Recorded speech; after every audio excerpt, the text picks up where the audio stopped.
My name is Viola Wright. I'm 27 years old, I work in IT, and until recently, I believed I understood the limits of my own family. I live just outside Pittsburgh in a modest apartment I chose because it fit my budget, not because it impressed anyone. I'm not flashy. I don't chase status. I drive the same Corolla I've had since college and still eat ramen more often than I'd admit out loud. Not because I have to, but because I'm careful. I plan, I save.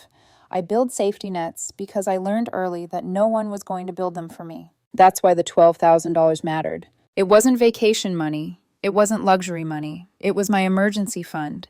My if everything collapses cushion. The thing standing between stability and panic. And my mother knew that. She knew exactly what that account was for because she'd praised me for being so responsible more times than I could count. Which is why the betrayal didn't register all at once. At first, it came disguised as numbers that didn't quite add up. A few hundred here, 1,000 there. Charges linked to vendors I didn't recognize. Florists, catering companies, a DJ. My stomach dropped. I assumed fraud. I froze my card, called my bank, and prepared for the bureaucratic nightmare. But when they walked me through the access logs, my chest tightened. The login wasn't suspicious. It was familiar. My mother's IP address. I didn't want to believe it. I tried to rationalize. Maybe she'd confused accounts. Maybe she thought she had permission. Maybe there was some explanation that didn't end with the word stolen. So I drove to her house. She was sitting in his backyard, sipping lemonade sunlight glinting off her glass, like it was just another peaceful afternoon. When I asked her quietly, carefully, if she'd used my bank account, she didn't even flinch. "Oh, that," she said casually. "Yes, I meant to talk to you about it. You took $12,000. She rolled her eyes like I'd accused her of borrowing a sweater. "Don't be dramatic. It's for your sister's wedding." That's when it hit me. Not like an explosion, more like a slow, devastating realization spreading through my chest. My younger sister Hannah was always the center of gravity in our family. She's 24, recently engaged, glowing with that effortless charm that made everyone orbit her. Our father left when we were kids, and my mother wore her sacrifice like armor. Somewhere along the way, sacrifice turned into entitlement, and entitlement landed squarely on me. Because Hannah was the dream, and I was the resource. The wedding had been consuming everything for over a year. Colors, themes, seating charts. My input was irrelevant, my presence optional, my money apparently mandatory. When I told my mother the money was my emergency savings, she sighed, like I was being unreasonable. "You're not married, you don't have kids. What are you even saving for?" That was the moment something inside me fractured. I didn't scream, I didn't cry, I didn't argue, I just nodded and walked away. Because for the first time in my life, I understood something with perfect clarity. If she thought I was selfish before she hadn't seen anything yet. And that was when the plan, quiet, deliberate, irreversible, began to form. I thought discovering the missing money would be the worst of it. I really did. I told myself that once I confronted my mother, once the truth was dragged into the light, things would either implode or resolve. I didn't expect what came next, which was somehow quieter and crueler, like being erased, while still being expected to show up with a checkbook and a smile. The wedding machine didn't slow down after our confrontation. If anything, it picked up speed, grinding forward with the assumption that I'd fall back into place once I'd had time to cool off. My mother had always believed that time fixed everything, not because it healed wounds, but because it made people tired enough to stop protesting. And for most of my life, she'd been right. A few days after I drove away from her house, my phone buzzed with a notification from Facebook. It was my aunt tagging Hannah in a post filled with filtered photos and too many exclamation points. Such a beautiful rehearsal dinner. Everything looks perfect. The pictures showed a long table set at a vineyard 2 towns over, twinkling lights strung overhead, wine glasses catching the sunset. Hannah was laughing in the center of it all, my mother beside her beaming like this was her crowning achievement. I stared at the photos longer than I should have. Rehearsal dinner. I hadn't been invited. At first I wondered if it was a mistake. Maybe the invitation had gone to my spam folder. Maybe there was some miscommunication. So I did something I rarely did anymore. I called my mother. She answered on the 3rd ring, her voice already tight. "What is it, Viola? I'm busy." I just saw the pictures, I said carefully, from the rehearsal dinner. I didn't know it was happening.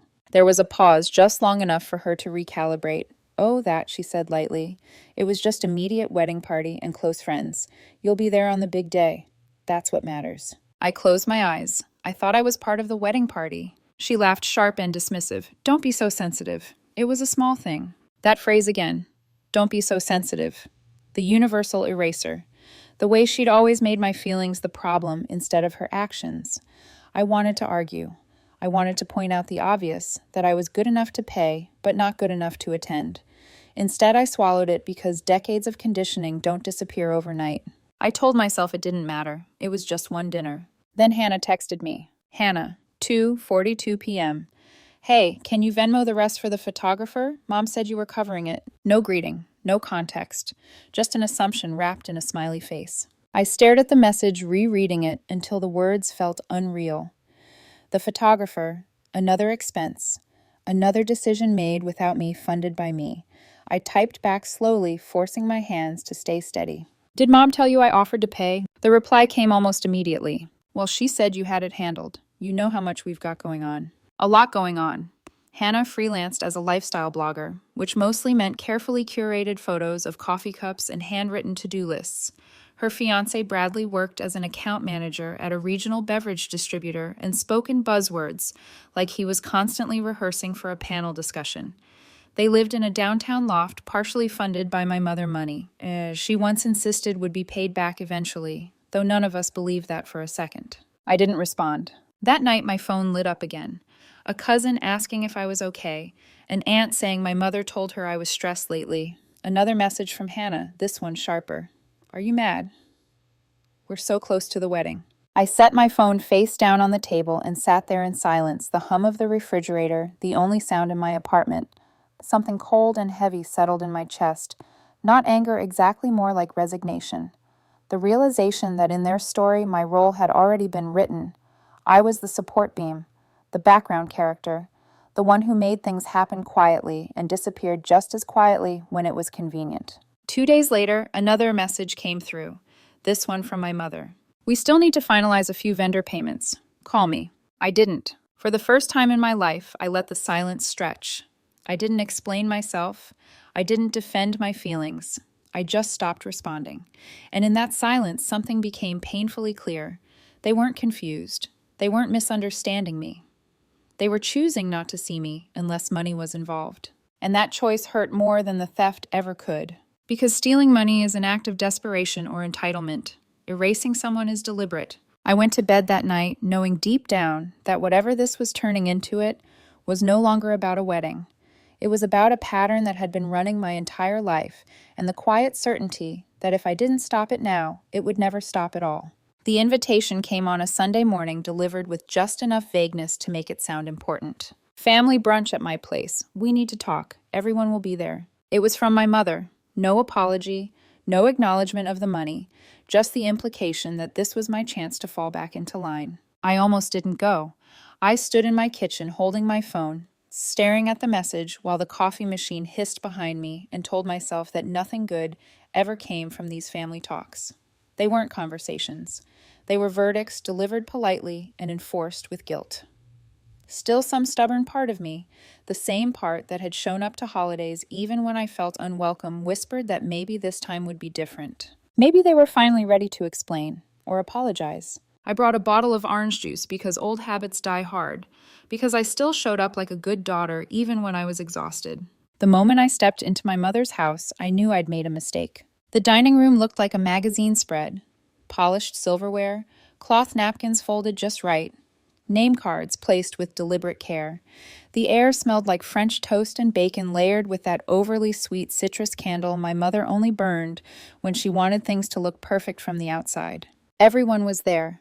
My aunts, my cousins, Hannah and Bradley glowing and laughing already in their roles as the center of attention. My mother turned when she saw me smiling too widely. "Oh, good," she said. "You're here. Go ahead and take a seat." I glanced at the table. There was no place card with my name on it. Where I asked, she blinked as if the answer were obvious.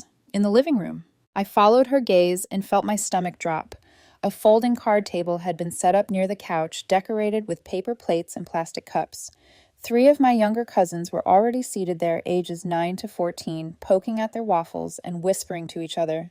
The kids' table. I stood there, the bottle of orange juice suddenly heavy in my hands. Is this a joke? My mother's smile tightened. Don't start, Viola. We don't have time for this today. Just sit down. Something inside me went very still.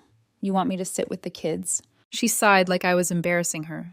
Why do you always make everything into a problem? Before I could respond, Bradley appeared behind her, grinning in that polished, effortless way that always made people trust him.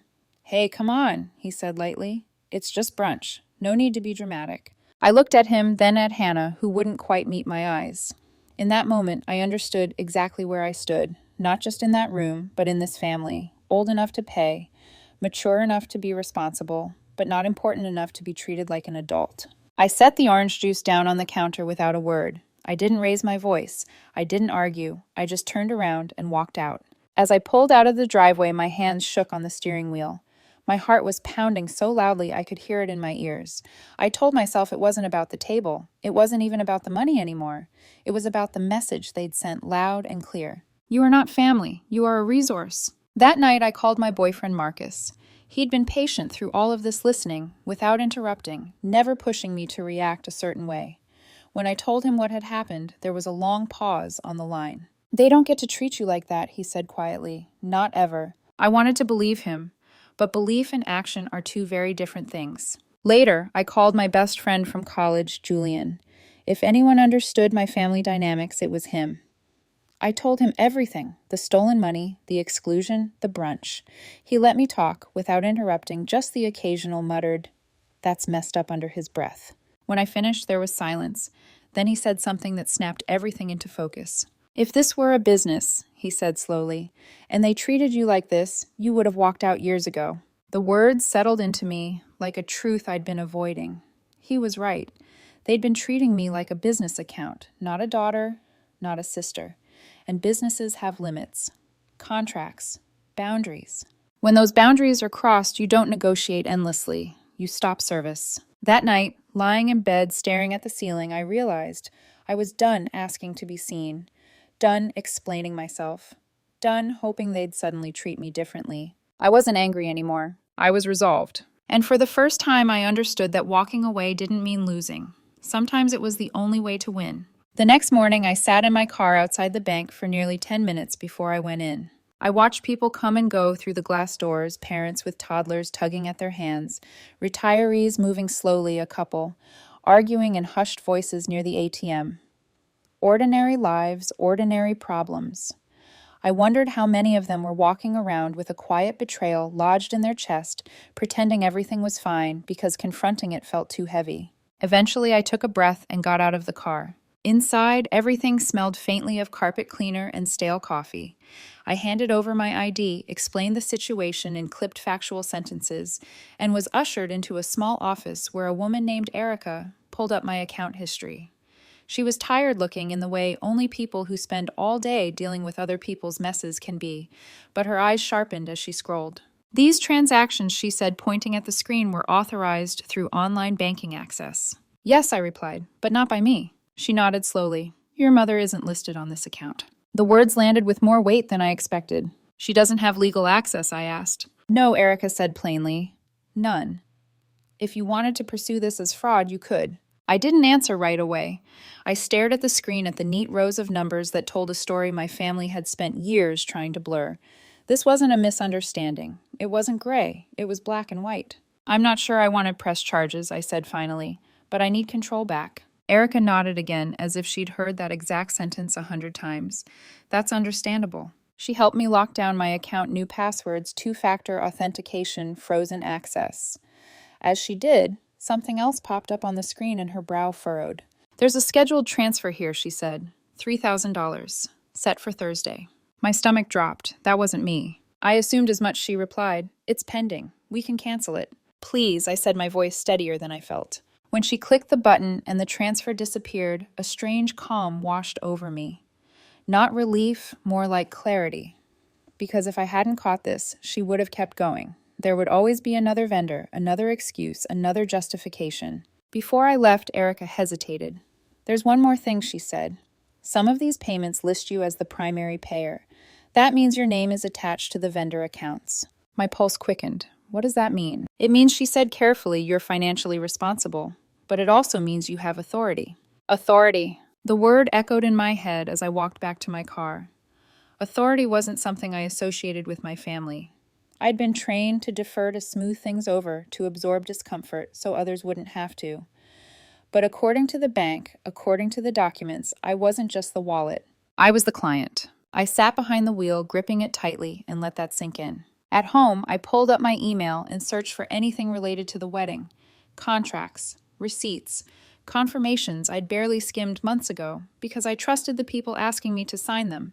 That's when I found a forwarded message from my mother with the subject line, "Can you e-sign this real quick?" I remembered the moment, a rushed morning, a quick scroll, a signature without reading the fine print. The venue contract. My name was there, not as a guest, not as family, as the primary account holder. I stared at the screen, heart pounding. This wasn't just about stopping payments. This was leverage. Not revenge, not yet, but the ability to decide whether this whole production moved forward at all. That afternoon, I called the venue. I introduced myself calmly, explained that I had questions about an upcoming event.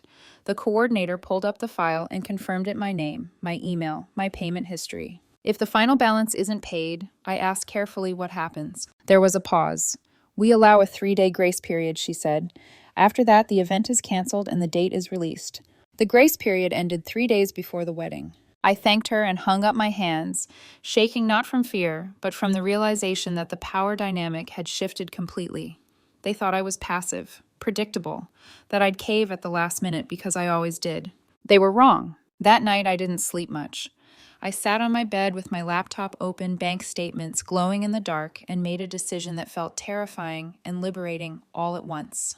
If they saw me as the bank, then I would show them what happened when the bank closed. I wasn't going to yell. I wasn't going to beg. I wasn't even going to explain myself anymore. I was going to let consequences speak in a language they finally understood.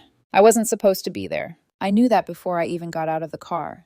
The rehearsal dinner was invite-only, exclusive, curated, one of those events designed to look effortless while quietly reminding everyone exactly where they ranked. I knew I wasn't on the list because Hannah had posted the seating chart on Instagram that morning, a pastel nightmare of cursive fonts and floral borders with the caption, "Only our favorite people." I'd zoomed in, scanned every name, every table. Mine wasn't there, not as a sister, not as a +1, not at all. But after everything, the stolen money, the kids' table, the way my existence had been reduced to a line item on a budget, I felt something twist in my gut that I couldn't ignore. It wasn't rage. It wasn't even revenge. It was the need to see the truth with my own eyes. So I went. The restaurant was an upscale Italian place on the edge of town, all exposed brick and dim lighting. The kind of place where the servers spoke softly and made you feel uncultured for asking for soda. I dressed simply. Black slacks, a neutral blouse, nothing that drew attention. I didn't want to be seen. I wanted to observe. At the entrance, the hostess glanced at me with polite confusion. "Are you with the wedding party?" "Yes," I said evenly. "I'm Hannah's sister." Her expression softened immediately. "Of course. Right this way." She handed me a small gold place card and gestured toward the back room. I tucked the card into my pocket without looking at it and followed her inside, my heart pounding hard enough that I was afraid someone might hear it. The room buzzed with laughter and clinking glasses. Conversations overlapped, rising and falling like background music. At the head of the table, Bradley stood with a champagne flute raised, giving a toast about family and love, and how lucky he felt to be surrounded by people who supported them. I scanned the room. My mother sat near the center, glowing with pride, laughing too loudly at everything Bradley said. Hannah was beside her, radiant, confident, perfectly at ease. She looked happy, truly happy, and for a brief, painful second, I wondered if that happiness had always required my silence. Then Hannah looked up. Our eyes met. Her smile faltered. Just for a moment. A flicker of something crossed her face. Surprise, discomfort, maybe even guilt. Then she looked away, turning back to Bradley like I hadn't walked into the room at all. I stayed near the back, invisible, listening. At first it was just harmless chatter. Compliments about the venue. Jokes about wedding nerves. Then I heard my name. "Well, it's lucky they had help a woman I didn't recognize," said, leaning toward my mother. "Hannah told me her sister offered to cover the venue." My breath caught. "Oh, yes," my mother replied smoothly. Her voice warm and rehearsed. "Viola insisted. She's always had a good heart, even if she keeps her distance. I think she wanted to make up for not being around much." Not being around. The words hit harder than the theft ever had. I stood there frozen as they rewrote me in real time. In their version of the story, I wasn't excluded. I wasn't erased. I was absent by choice. A generous, distant figure who paid and disappeared conveniently, absolving them of any wrongdoing. Memories flooded my mind uninvited. Driving 6 hours to bring Hannah a laptop charger before her finals. Helping her move apartments 3 separate times. Missing work to fix problems she didn't want to deal with. Holidays I attended even when I felt like an afterthought. None of that fit the narrative they needed. So they edited it out. I left before dessert. I didn't say goodbye. I didn't confront anyone. I walked out into the cold night and sat in my car, gripping the steering wheel so tightly my hands ached. That was the moment something finally broke. Not loudly, not dramatically, but completely. It wasn't about the wedding. It was about realizing that my family had erased me from their story while still cashing my checks. I drove home in silence, my apartment dark and quiet when I arrived. I locked the door, leaned my back against it, and slid down until I was sitting on the floor, staring at nothing. For 3 days, I didn't speak to anyone. I ignored calls, silenced messages, let my phone buzz itself into exhaustion. I ordered delivery. I barely tasted, watched old cartoons on mute, and took long showers where I didn't bother drying off afterward. My body moved on autopilot while my mind hovered somewhere above it all, numb and detached. But slowly, almost imperceptibly, something shifted. A thought crept in, soft but persistent. You're not imagining this. The bank statements were real. The texts were real. The receipts were real. And so was the erasure. On the 4th night, I opened my laptop and created a folder. I named it Operation Closure. And that was when I stopped being their background character and started preparing to end the story on my terms. Once you see the truth clearly, you can't unsee it. That was the strangest part of what came next. Not the anger, not the sadness, but the calm. The kind that settles in when denial finally burns itself out and leaves only facts behind. For 3 days, I'd floated through my apartment like a ghost, but on the 4th morning, I woke up with purpose. Not vengeance. Purpose. I opened the folder labeled Operation Closure and started building a timeline. Every bank transfer. Every vendor payment. Screenshots of transaction IDs, dates, amounts. The florist paid in full. The DJ deposit confirmed. The venue contract with my name listed as primary payer. The fraud report confirmation number from the bank. I wasn't emotional while I did it. I was meticulous, methodical, like I was assembling evidence for someone else's life, someone who deserved to be taken seriously. Because here was the truth. No one in my family wanted to acknowledge if this were happening to anyone else, they'd call it exactly what it was. Theft. Once everything was in place, I did something that scared me more than confronting my mother ever had. I created a new email address. No name, no identifying details, just a string of letters and numbers that meant nothing to anyone but me. Then I opened a fresh Google Drive folder and uploaded everything, every receipt, every statement, every document that proved where the money had come from and how little consent had been involved. I stared at the cursor blinking in the body of the email for a long time before I typed. You might want to know where the money for this wedding came from. Attached are documents showing unauthorized charges made from my personal bank account by the bride's mother for wedding-related services. I'm not asking for anything. I just believe you deserve the truth. I read it 3 times. Clear, neutral, undeniable. Then I sent it. To Bradley, his personal email and his work email. And then after a brief hesitation to his mother. I found her address on Facebook in under 5 minutes. When I closed my laptop, my hands were shaking, but my chest felt lighter than it had in weeks. I wasn't trying to destroy anyone. I wasn't demanding repayment or public apologies. I was simply refusing to be the only one carrying the truth. The fallout came faster than I expected.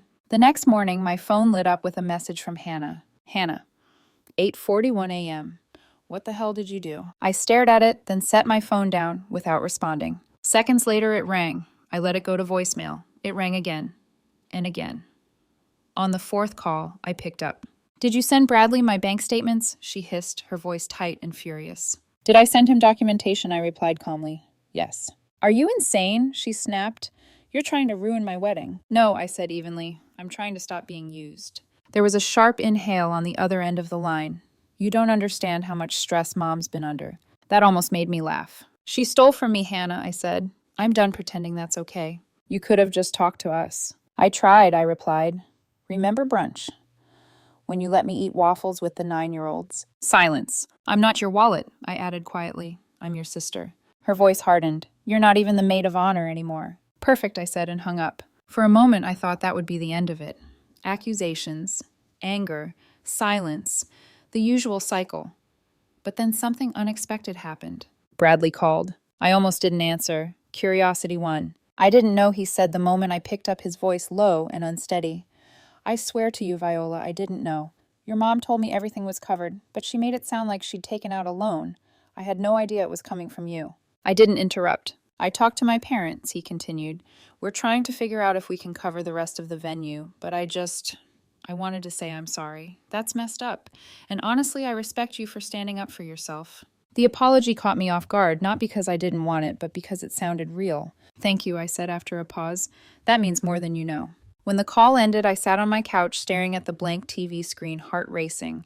I'd expected backlash. I'd prepared for being painted as the villain. What I hadn't expected was validation. That night, I sat on my balcony with a cheap beer, the city lights flickering in the distance, and felt something close to relief. The illusion was cracking. Not because I forced it to, but because lies don't survive exposure. And yet, as the venue deadline crept closer, I knew I wasn't finished. Because while I'd shared the truth while the receipts were finally out in the open, there was still one last lever of control I hadn't pulled. And it was the one they were counting on me never using. By the time Thursday rolled around, the house of cards was already wobbling. The silence from my mother wasn't peace. It was pressure. I knew that. She wasn't the kind of person who accepted consequences quietly. When she went silent, it meant she was scrambling behind the scenes, making calls, rewriting stories, trying to regain control before anyone realized she'd lost it. The venue deadline was set for 5:00 p.m. sharp. I marked it on my calendar in red like it was a doctor's appointment or a court date. Something final. Something that didn't care about feelings or excuses.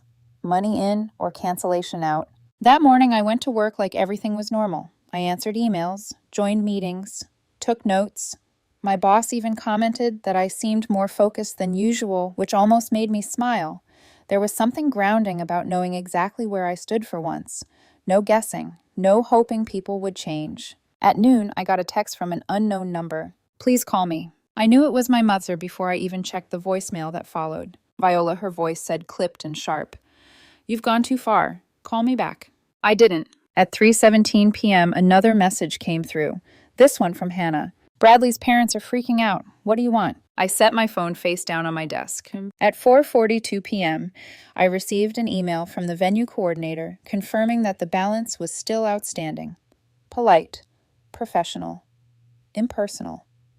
The kind of message that didn't care about family dynamics or guilt or tears. At 4:59 p.m., I turned my phone to airplane mode. I sat at my kitchen table with a mug of tea slowly cooling in my hands, watching the seconds tick forward on my laptop clock. My heart wasn't racing. My hands weren't shaking. I felt steady, like I'd already crossed the hardest part, and this was just the inevitable follow-through. At 5:01 p.m., the email arrived. As of our 5:00 p.m. deadline, the remaining balance has not been received. Per policy, the event has been canceled and the date released. I leaned back in my chair and closed my eyes. That was it. No shouting, no dramatic confrontation, just the quiet click of a door locking behind me. When I turned my phone back on, it exploded. Missed calls, voicemails, texts stacking on top of each other so fast I couldn't read them all. My mother, Hannah, my Aunt Liza, who never called unless someone died or forgot her birthday, even a cousin I hadn't spoken to in years. And then later that evening, Hannah posted, a tearful selfie mascara perfect despite the angle captioned, heartbroken. After a year of planning our dream wedding was stolen from us. Please respect our privacy during this difficult time. Betrayed by family. The irony would have been funny if it hadn't been so familiar. The comments poured in sympathy, outrage, speculation. People asking what happened. People offering to help. And then slowly something shifted. Because truth has a way of surfacing when you least expect it. Bradley's mother commented the next morning. Polite, measured, devastating. I hope the misunderstanding about the unauthorized use of funds is resolved. It's unfortunate what happens when people assume no one is keeping receipts. That comment got more likes than the original post. After that, the narrative collapsed quickly. Bradley changed his relationship status to "it's complicated." 2 days later, Hannah deleted every wedding-related photo she'd ever posted, engagement shoots, dress fittings. We said yes to the venue videos. The family group chat went silent like a battlefield after the dust settles, and everyone's too stunned to speak. On Monday, there was a knock at my door. My mother stood there, rigid eyes cold instead of pleading. "You happy now?" she asked, stepping inside without waiting for an invitation. I leaned against the wall, arms crossed. "I didn't cancel your wedding. I just stopped paying for it." "You humiliated your sister," she snapped. "I had to take out a loan to refund people's travel costs. Do you know how much money we lost?" "My money," I corrected calmly. She scoffed. "You always think you're the victim." I met her gaze. No, I finally stopped pretending I wasn't. Her mouth tightened. "You wouldn't have anything you have without me." That was the moment. "No," I said evenly. "I have it in spite of you." She stared at me like she didn't recognize the person standing in front of her. Maybe she didn't. Maybe the version of me she'd built her power on was gone. "You'll regret this," she said, turning toward the door. I didn't stop her. I didn't argue. Because for the first time in my life, I knew that regret belonged entirely to her. The aftermath didn't explode the way I once imagined it might. There were no screaming matches in public places, no dramatic reconciliations, no tearful apologies that fixed everything in one cinematic moment. Instead, it unfolded slowly in fragments, like a building being dismantled brick by brick after everyone had already left. Hannah and Bradley broke up a few weeks later. There was no announcement, no explanation, just a quiet unfollowing on social media. The gradual disappearance of tagged photos and a handful of vague quotes posted to Hannah's Instagram stories about growth and protecting your peace. The illusion dissolved without ceremony. People noticed. People whispered. But by then, I was no longer part of the conversation, and for the first time that felt like relief instead of rejection. My mother told the rest of the family that I had ruined the wedding out of jealousy. Some believed her, others didn't. A few reached out privately, their messages careful and understated, saying they understood more than they could say out loud. That they were proud of me for finally drawing a line. I thanked them and let the rest go. I didn't need to convince anyone anymore. Life strangely became quieter. At work, I was promoted a few months later. Nothing flashy, just recognition that I'd earned through consistency and focus. I realized I had more mental space now, that I wasn't constantly bracing myself for the next demand, the next crisis I'd be expected to solve without complaint. Letting go of people who treat you like a spare part hurts, but it also frees up an enormous amount of energy. I used some of the money that never went to the wedding to take a solo trip to the Pacific Northwest. I rented a small cabin tucked between tall trees, far enough from town that my phone barely worked. I hiked in silence, sat by a fire at night, and listened to the crackle of pine logs without anyone asking anything of me. No expectations, no guilt, just space. That was when it hit me how long I'd been living in survival mode, mistaking endurance for love. I still get asked why I went so far, why I didn't just talk it out or be the bigger person, or forgive and forget. Those questions always come from people who've never been slowly erased by their own family. People who've never watched their role in the story shrink until all that remained was what they could provide. My revenge wasn't loud. It wasn't fueled by rage or spite. It was quiet, deliberate, and rooted in self-respect. I didn't destroy anyone's life. I simply stopped funding a lie. The last time I heard from my mother was months later through a mutual relative. She'd asked how I was doing, apparently expecting the answer to confirm that I was miserable without them. I didn't respond. Some bridges don't need to be burned. They collapse on their own once you stop holding them up. I've learned that boundaries don't make you cruel. They make you honest. And honesty, when it finally arrives, has a way of rewriting everything that came before it. I'm not the family ATM anymore. I'm not the background character in someone else's fantasy.